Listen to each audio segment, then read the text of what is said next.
So in this video, Razzmatazz, we are creating a pond with a 3-part stream. There's gonna be 3 ponds and the biggest one's down there.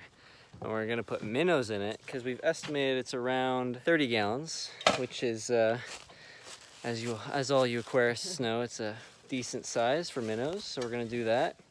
These are all cold water minnows, although it's not deep enough to survive the frost in the winter, so we're gonna have to take them out later. And Raz is just over here digging. Yeah. Yep.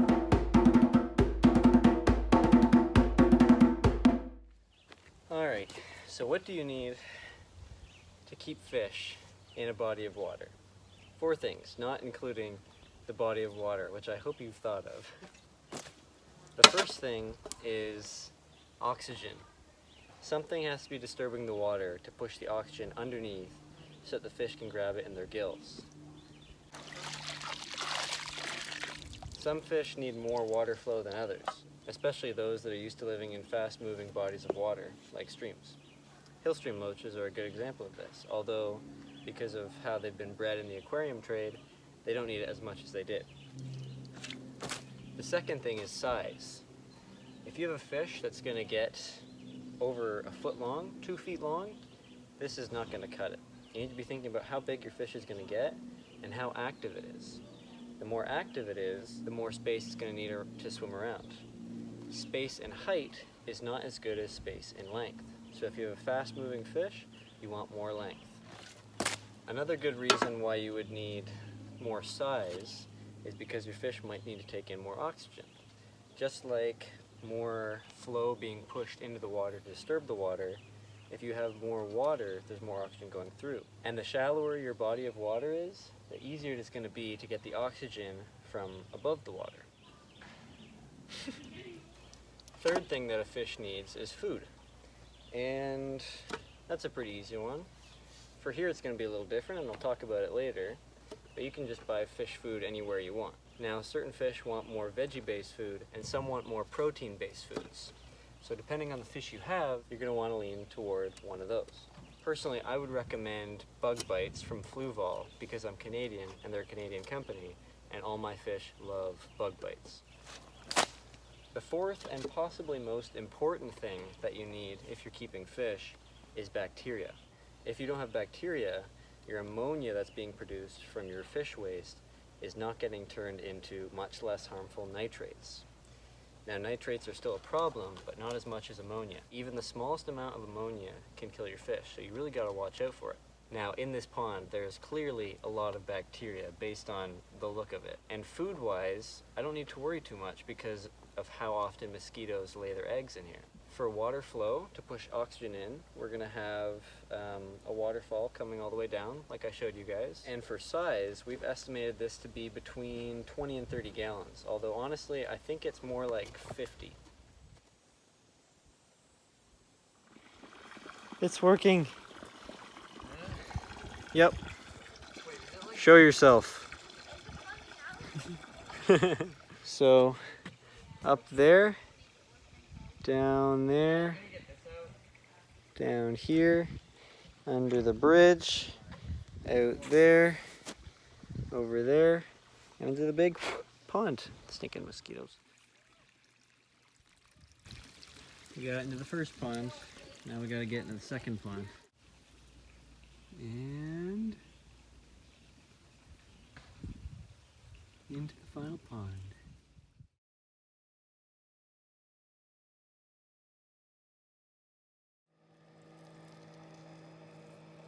Now, ideally, I would put comet goldfish in this pond.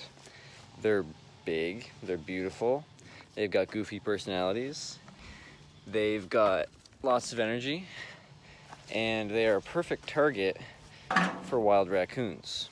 Now, I probably wouldn't have thought about the raccoons unless someone had told me that there had been problems with them in the past. I'm thinking that somebody had put big fish in there before and they had found them washed up on the sides, half eaten. I don't want to see that. The fish don't want to feel that. And it wouldn't be very good for the kids to see either. So the minnows, because they're not so flashy and boisterous and big, would be a better choice for this fish pond. The raccoons will have a harder time finding them because of their natural camouflage. They will be faster than the comet goldfish, and they'll be harder to catch because they're only going to get around that big. Plus, if you're a raccoon, it'd be easier to find grubs that big than to try and catch the fish in a murky pond.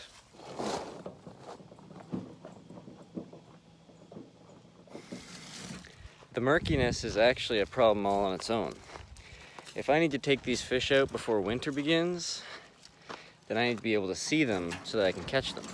The solution that I've found out is that these minnows tend to feed at the surface anyway as they seek out mosquito larvae. And if it turns out that I can train them to eat pellet food or flake food, then we'll be seeing them at the surface a lot. Hopefully that won't cause problems again with the raccoons, who will definitely not be feeding them flake food. So just to recap, my plan is to put minnows in here, knowing that they have all that they need, and at some point in late August, I will fish them all out and put them back in the river where they belong.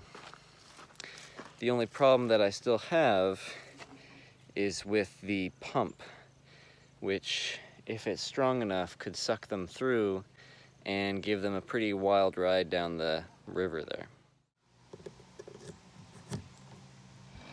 Alright, so the next thing on this list is to figure out this water pump. Now, we can't just turn it off because we need water flow so that the pond can get oxygenated and the fish can live. But we don't want the fish getting sucked into the bottom. So what I'm going to do is I'm going to test how strong the pull is by touching it with my finger second, but with a piece of grass first, because I don't want to rip my finger off just in case.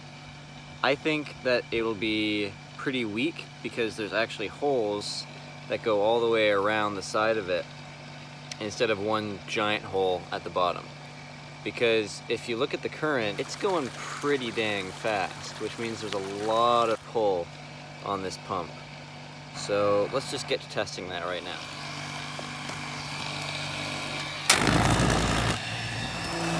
Wow, so what you saw right there was that there is a ton of mud around. Oh, I don't know how I feel about that sound. So what you saw there was a ton of mud around the intakes. That's a good thing and a bad thing.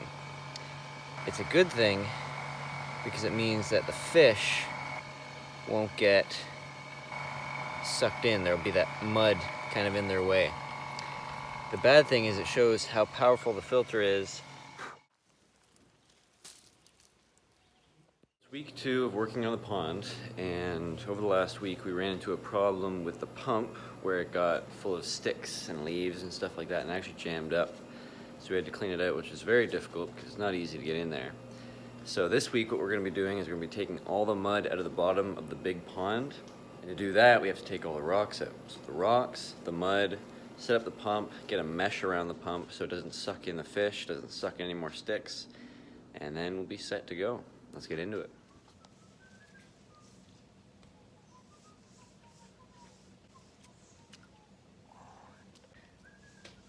Incoming!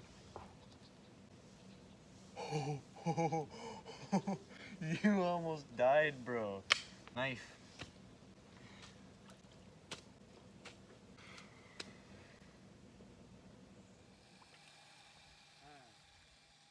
Look at that mud.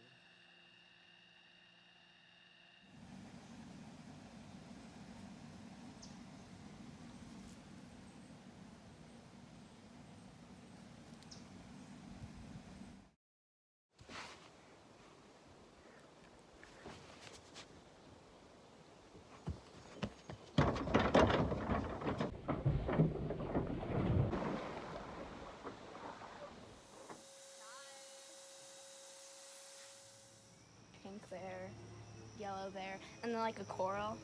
Coral's nice. Flowers all around? Yeah. Nice. Gotta get rid of this mud though. So after many attempts, we finally got the pump working. I don't know how I can show you guys how we got the pump working or anything, but we got it going. I've got my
Over here. Where I put my phone.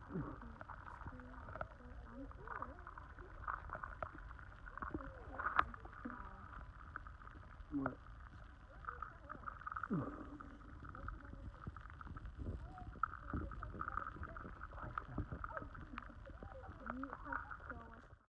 Alright, August 28th, last day of camp. Also my last chance to get the fish out of this thing. Now, the only problem is it's a little bit cloudy today, which means it's hard to see into the water. So I've got to drain it out with the bucket because the pump doesn't work, and I got to bring the fish to the net.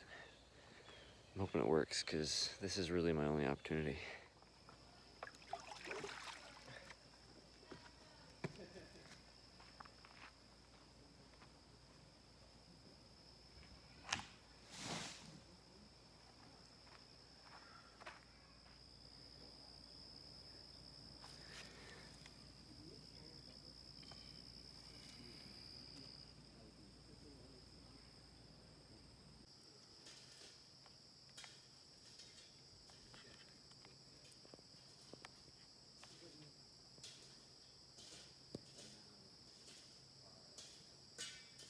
The first thing that we found in the pond was this little snapping turtle. You guys will see a close-up video.